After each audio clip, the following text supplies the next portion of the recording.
The Albanese government has dumped its awful misinformation bill, conceding there is no pathway to getting the proposal passed through the Senate, with not a single non-Labor senator supporting it.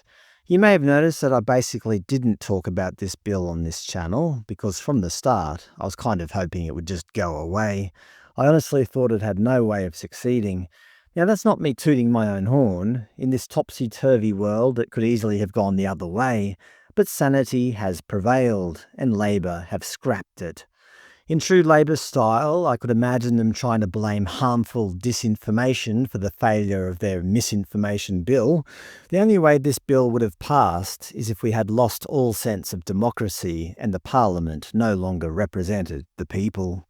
Apart from Labor apparatchiks, pretty much everybody disagreed with the proposed law.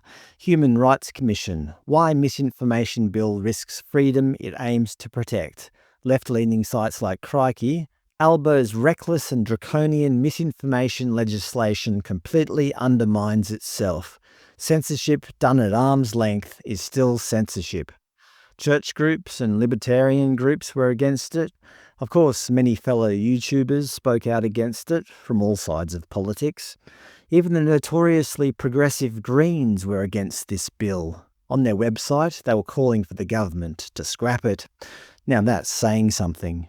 Everyone hated this law except Albo and his censorship cronies.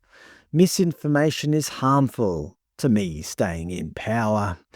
The scrapped legislation would have given the Australian Communications and Media Authority power to monitor digital platforms and set rules to remove certain speech that they deemed misinformation or disinformation. The argument was always, who gets to decide what is truth? For a simple mathematics problem such as Sam has 3 bananas, I give her 2 more bananas, how many bananas does she now have? Well, the answer of 5 is obvious. Nobody is trying to spread misinformation about this scenario, as the truth is not debatable.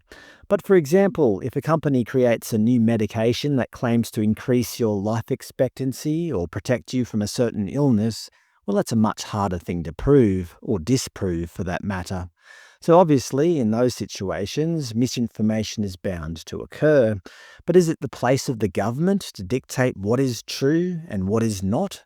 Giving government the power to define truth is reminiscent of George Orwell's 1984 Ministry of Truth. The truth is what we make it. Such laws will always be abused by those in power to stay in power and maintain control.